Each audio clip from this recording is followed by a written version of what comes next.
पूरा कुंभ का एरिया है 160 किलोमीटर, लगभग 21 करोड़ से अधिक भक्त लोग देश और दुनिया से आने की संभावना है। भाषा भेद, प्रांत भेद के और भेद खड़े करने वाले ऐसे जो अहिंदू शक्तियां हैं, उनको ये कुंभ जरूर देखना चाहिए कि कहाँ छुआछूत है। सब गंगा में यमुना में स्नान करते हैं, कौन किसकी जाति पूछ रहा है।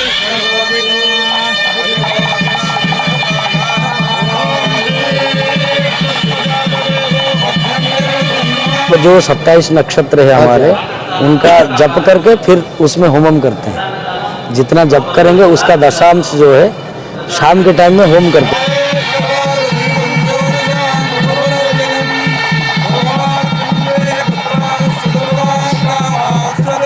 जैसे कलयुग का महायज्ञ हो रहा है, ऐसे ही कुछ दिनों में महाकुंभ का भी आयोजन होने वाला है। मुझे एक बाइट प्रयाग में हाँ जी, क्या कुछ तैयारियां हैं, क्योंकि आप बहुत कुछ वहां पर देखेंगे, तो किस तरह की तैयारी है, किस तरीके से इसको देख भी रहे हैं आप, कितना बड़ा ये महाकुंभ होगा, लोगों की संख्या का आंकलन क्या आप लोगों ने लगाया है, एक तैयारी पे आपकी बात। कुंभ यह परंपरा काफी लंबे समय से इस भारत वर्ष में चल रही है। प्रयाग, हरिद्वार, इनमें अर्धकुंभ भी लगते हैं। 12 वर्ष में कुंभ लगता है, पूर्ण कुंभ, जिसको महाकुंभ कहते हैं। अब 2025 पूर्णिमा 13 जनवरी 2025 से और महाशिवरात्रि फरवरी 2026 तक जो यह महाकुंभ चलने वाला है, इस महाकुंभ के अंदर पूरे भारत ही नहीं, पूरे विश्व से तमाम सनातन धर्मी अर्थात हिंदू समाज, जितने भी संप्रदाय हैं अपने, सिख, जैन, बौद्ध, आर्य समाजी, सनातनी, शैव, शाक्त, वैष्णव, अनेक आदि आदि, ये सभी आते हैं और वहाँ रहते हैं अपने अपने व्यवस्था के हिसाब से। कुछ व्यवस्थाएं सरकार करती है, कुछ हम विश्व हिंदू परिषद जो संगठन है वो भी उन लोगों के लिए कुछ न कुछ व्यवस्था करते हैं। और इसलिए विश्व हिंदू परिषद के कैंप जो लगेगा वो 14 एकड़ में लगेगा, और उसमें जो परंपरागत जो संप्रदाय है सन्यासियों में, वो जो नहीं आते, जैसे दक्षिण के लोग परंपरागत नहीं आते,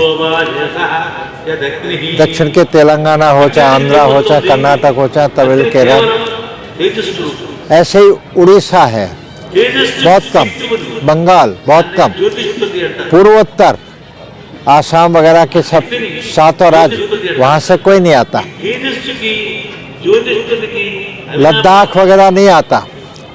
तो इन सबको हम अभी पिछले 7-8 महीनों से ये सब प्रयास कर रहे हैं, मिल रहे हैं अपने कार्यकर्ता, और उनको मिलकर के आग्रह कर रहे हैं कि आप भले ही 4-6 दिन को आइए, कुंभ देखिए, समझिए ये क्या व्यवस्था है। और इस व्यवस्था में रह करके प्रयाग में जो संगम, गंगा यमुना सरस्वती का जो संगम है, वहाँ किस प्रकार से पूरा लाखों लोगों के रहने की व्यवस्था टेंट में बनती है, बिजली, पानी, प्रसाधन की व्यवस्थाएं, नहाने आदि के दृष्टि से नदियां हो जाती हैं, फिर भी करती हैं, वो सब सरकार करती है। यहाँ पर जितने भी लगभग 150 से अधिक संप्रदाय हिंदू समाज में हैं, जिसको 22 जनवरी को जो 2024 में यहाँ हुआ प्राण प्रतिष्ठा रामलला की, उसमें 159 संप्रदाय यहाँ आए थे। 8,000 से अधिक विभिन्न समाज के लोग आए थे। भिक्षा मांगने वाला, रिक्शा चलाने वाला, मजदूरी करने वाला से लेकर विभिन्न जगत के, सिनेमा जगत हो, उद्योग जगत हो, अन्य सब, और संत महात्मा सभी आए थे। 4000 उसमें से संत महात्मा थे, सभी संप्रदाय के। तो ऐसी स्थिति में वो सभी वहाँ आए प्रयाग में, ये हम विश्व हिंदू परिषद की ओर से प्रयास कर रहे हैं। लगभग इस समय यह जो पूरा कुंभ का एरिया है, ये बैठेगा, अगर हम सर्किल खींचेंगे तो यह लगभग 160 किलोमीटर में इतना फैला हुआ है।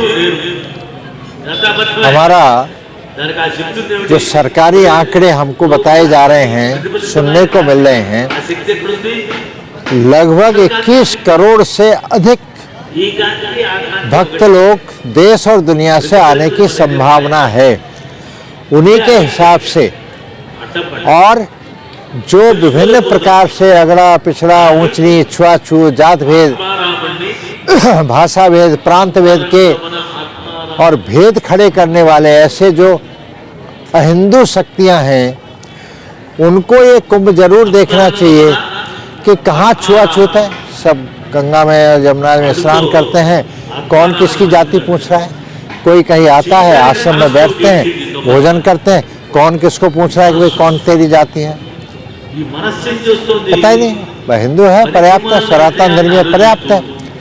तो इसलिए कोई हिंदू समाज का एक रस, एकात्म स्वरूप, खाना पीना, रहना, भाषा भूषा, भौगोलिक क्षेत्र के हिसाब से अलग होगी, परंतु एकात्म स्वरूप ये कुंभ का प्रमाण प्रतीक है।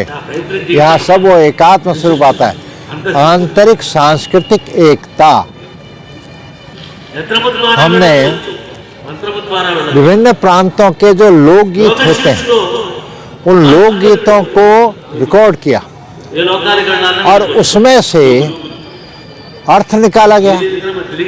तो सभी के विवाह के समय के लोकगीत सबके समान, कहीं कोई दुखद प्रसंग हुआ तो भी उसी प्रकार का, तीज त्योहार खुशी का प्रसंग है तो उसी प्रकार का, सब प्रांतों का स्वरूप एक ही है, भाव एक ही है। इसमें से होता है एकात्म, एकता, एक रूपता, सांस्कृतिक एकता। तो इसलिए हम कहते हैं कि रूप अनेक पर ईश्वर एक। विभिन्न रूपों में, जैसे राज्य अनेक, राष्ट्र एक, देश एक, ऐसे ही विभिन्न रूपों में हम यहाँ पर सब आते हैं, परंतु मन और भावना सबकी एक ही होती है, गंगा मैया की डुबकी लगाने का, कुंभ में आकर अपने को पुण्य प्राप्त करने का, संतों के दर्शन, लाखों लोग संत आते हैं, उनके दर्शन करने का, क्योंकि दर्शन, संतों के दर्शन भी अपने आप में सौभाग्य की बात है, जीवन धन्य हो जाता है। तो वहाँ तो लाखों संतों के दर्शन करके तो अपना जीवन उद्धार हो ही गया। इस प्रकार की भावना से यहाँ पर आते हैं। कुंभ अपने आप में एक बहुत बड़ा उत्सव है। विश्व हिंदू परिषद का इस कुंभ में पूरे देश के कोने कोने से, इतना ही नहीं तो विदेशों में भी जो हिंदू रहते हैं या और भी कोई वहाँ के लोग आते हैं, मूल निवासी अपने अपने देशों के, उन सबको भी स्वागत करेंगे। और हमारा विश्व हिंदू परिषद का विभिन्न प्रकार के समाज में 20 प्रकार के काम हैं, आयाम हैं। उन आयामों के दृष्टि से वहाँ पर अलग अलग सभाएं, बैठकें, कार्यक्रम होने वाले हैं।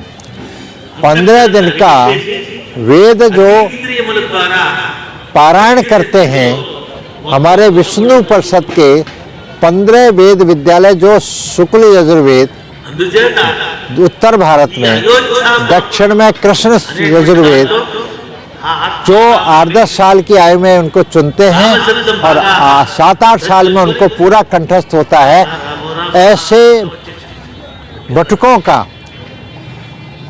पूरा 15 दिन का शिविर लगने वाला है उसी कैंप में।